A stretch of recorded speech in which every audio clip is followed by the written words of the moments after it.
Welcome, this is the first video in a series where I will be reviewing laptops that are great for most students. Today I have the infamous M1 Macbook Air that was released late last year, and today I will go over all the reasons why I think this is a great buy for students. Let's get started, shall we? Now let's get straight into the reasons why I think you should purchase this computer. And to be clear, most of this video will be me trying to convince you to purchase this machine because I think it very much is great.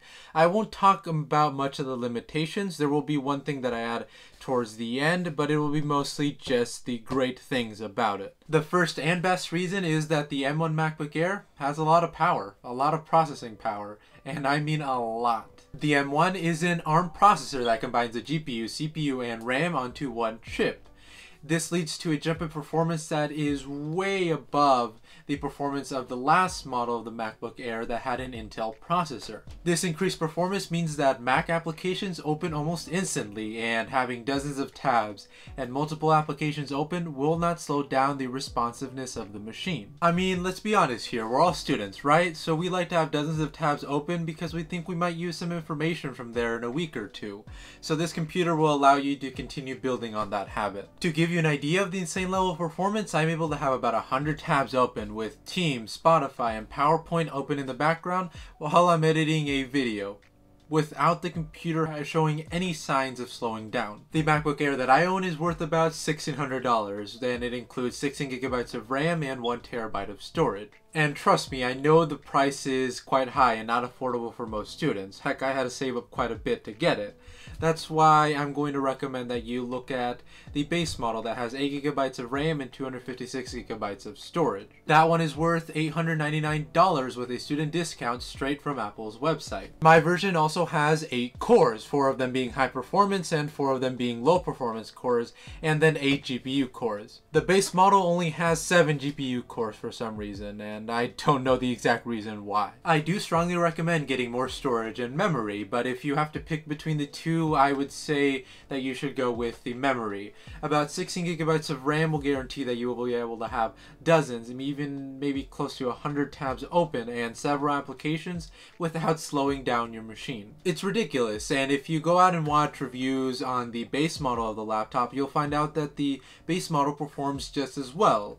Its only limitation is its RAM and storage.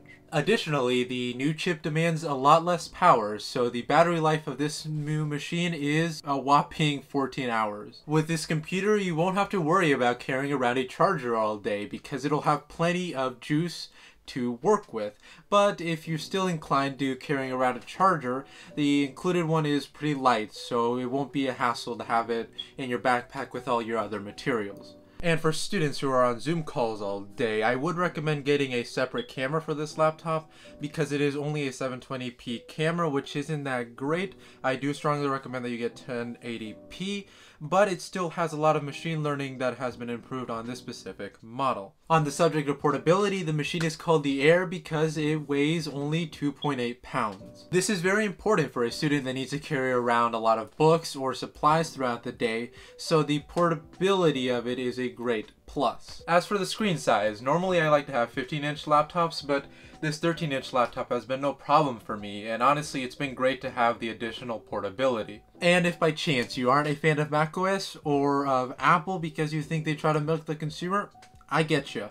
So hit the bell to be notified when I drop a video of me reviewing a Ryzen HP Envy that I think is a great pick for students as well. Another reason why this Air is a great buy is that MacBooks have a great track record with reliability. Just like this chocolate milk. Most students want a computer that'll get them through high school and or college, so reliability is very important. If you ask Apple enthusiasts what they love most about MacBooks, the biggest thing you'll hear, or the most common thing you'll hear, is that they love the reliability of these machines. And they're not wrong. The build quality is excellent, and the aluminum body is very resistant to fingerprints, so it's very easy to keep it clean. That being said, I do recommend that you get a sleeve or case because dents or scratches are common with metal, especially if you're going to be moving around all day as a student. For video editors, artists, and or casual Netflix watchers, a good screen never hurts. and this Air comes equipped with a pretty great screen. It's 2560 by 1600 resolution with a peak brightness of 400 nits. The 400 nits will allow you to work comfortably in any setting, well, any indoor setting like a coffee shop or your room or a desk. As long as there's no direct sunlight hitting the screen. In case you are now interested in the M1 version of the MacBook Air, you should know that Apple, up until the end of last year, had been selling MacBook Airs with Intel processors. This is no longer the case because they have been completely replaced by the M1 version on their website. However, although Apple is no longer selling them, places like Best Buy and Amazon still have those versions listed.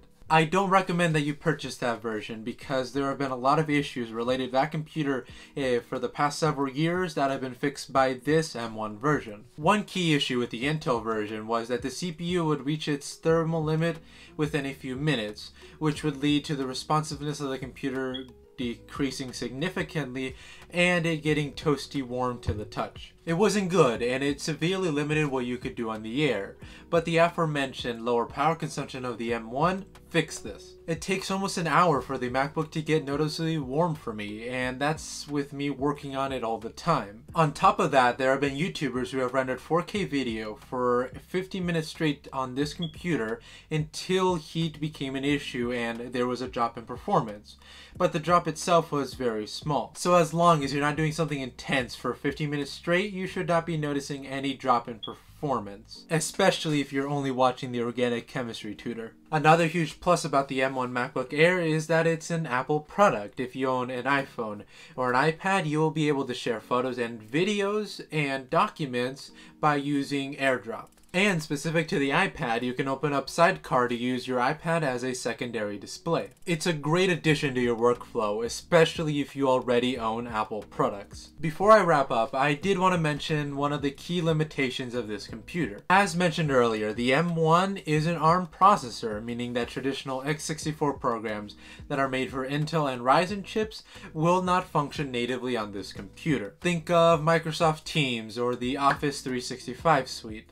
Instead, they will be emulated through Rosetta 2, which will lead to a loss in performance. However, Microsoft has released Microsoft Teams and Office 365 versions that do run natively on the M1 so that there is no loss in performance. Every week there are more applications that are being added to this list of natively run applications, so by the end of this year all of your traditional professional applications should be natively available on the M1. In case you want to make sure that an application that you want to use for school is actually available to run natively on the M1, I will leave a link in the description to a website that lists all the applications that are currently available.